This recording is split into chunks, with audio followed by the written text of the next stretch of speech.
Hello everyone, welcome to our channel The Strategy Hub.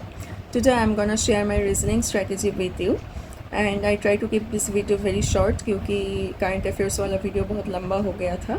So without any delay let's get started. I have done my basics from Aryahant book. अगर मेरे पास PDF है तो मैं Telegram में share कर दूँगी.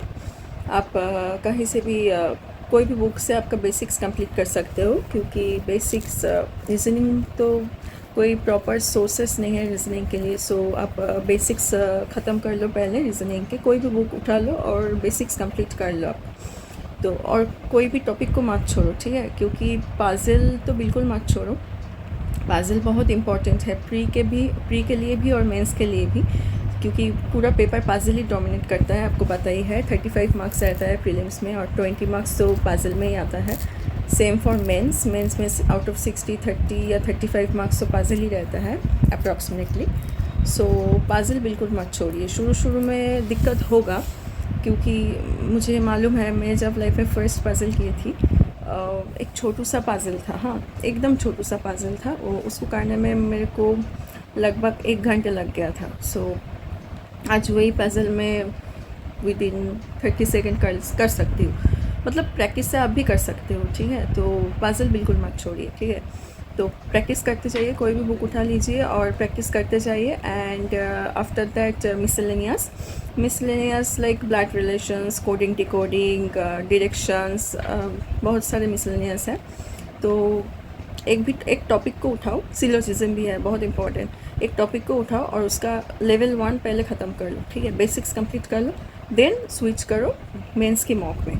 और पहले प्रीलिम्स का मॉक दो, देन स्विच करो मेंस की मॉक में, ठीक है. तो तब आपको पता चल जाएगा कि आपका बेसिक्स कितना क्लियर है, ठीक है.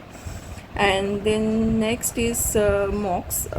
मैं तो मॉक्स में ही रिलाई करती थी रीजनिंग के लिए, क्योंकि कोई एग्जैक्ट सोर्सेस तो नहीं है ना रीजनिंग के लिए. आप एक काम कर सकते हो, अगर किसी को पाजेल या सिलोजिज्म ये सब नहीं आता है तो आप यूट्यूब से कोई भी सर या मैडम से सीख लो पहले, ठीक है.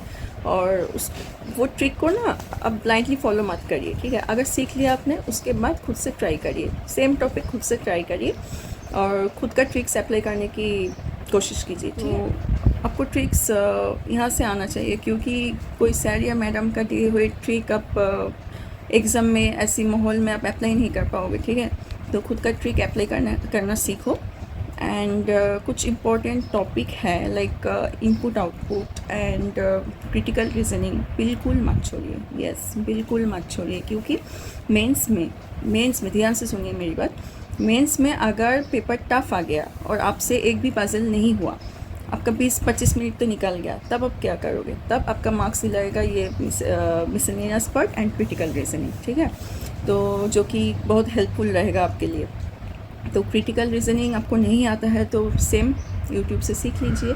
और बहुत सारा PDF है. आप गूगल में जाकर लिखिए कि critical reasoning for bank PO, आपको बहुत सारा PDF मिल जाएगा. और मेरे पास जो PDF है मैं टेलीग्राम में शेयर कर दूँगी.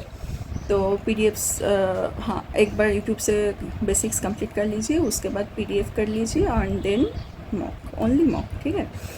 रीजनिंग में जितना मॉक दोगे उतना स्पीड भी आपको इंक्रीज़ हो जाएगा. और PDFs में ना जो एग्ज़ाम लेवल का क्वेश्चन है वो नहीं मिलेगा आपको, ठीक है. वो सिर्फ मॉक में ही मिलेगा. एंड आई सजेस्ट यू कि ऑलिव बोट या प्रैक्टिस मॉक की मॉकअप करो, क्योंकि ये दोनों प्लेटफॉर्म की मॉक ना एग्ज़ाम लेवल का बराबरी कर सकता है ये दो. और जो बेसिक बिगिनर लेवल का हो, सपोज़ कोई मान लो बच्चे बिगिनर है, नए शुरू किए हैं, उसके लिए ये दो प्लेटफॉर्म नहीं है. आप बिगिनर हो तो आप टेक्स्ट बुक का मॉक ले सकते हो, उसमें आपको इजी मॉक दिखेगा. प्रीलिम्स के लिए बहुत अच्छा है वो, पर मेंस के लिए ये दो मॉक बहुत अच्छा है. तो रीजनिंग के लिए आप यही करो, और तो कुछ नहीं है रीजनिंग में शायद. और कुछ टॉपिक को मत छोड़ो, ठीक है. मतलब ब्लड रिलेशन या फिर डायरेक्शन, इससे भी पजल आ सकता है. आपको पजल आ सकता है कि आप पजल आता भी है, ठीक है. तो मैंने तो ऐसे ही करी थी मेरा रीजनिंग, और ये मेरा स्ट्रॉन्गेस्ट सब्जेक्ट था. मुझे जब पढ़ाई करने का मन नहीं होता, मतलब पढ़ाई मान लो क्वांट या फिर इंग्लिश ये सब करने का मन नहीं होता, तो मैं रीजनिंग करती थी, पजल सॉल्व करती थी. डिफरेंट टाइप्स के पजल आता है, सिटिंग अरेंजमेंट आता है, ये करती थी. मुझे बहुत अच्छा लगता था पजल सॉल्व करने में, सिलोजिज्म करने में, डायरेक्शन करने में. इनपुट आउटपुट बहुत इंपॉर्टेंट है, ये सब करने में मुझे बहुत मज़ा आता था, तो मैं तो यही फॉलो करती थी। और किसी सर या मैडम का ट्रिक ब्लाइंडली फॉलो मत कीजिए, फिर से बोल रही हूँ, खुद का ट्रिक अप्लाई करने की ट्राई करिए, ठीक है। और मेरे पास जो पीडीएफ्स हैं मैं टेलीग्राम में शेयर कर दूँगी, और कुछ प्रॉब्लम है तो बता सकते हैं कमेंट बॉक्स में या टेलीग्राम में, मैं ट्राई करूँगी आपको आंसर करने के लिए, ठीक है। ओके, चलो बाय।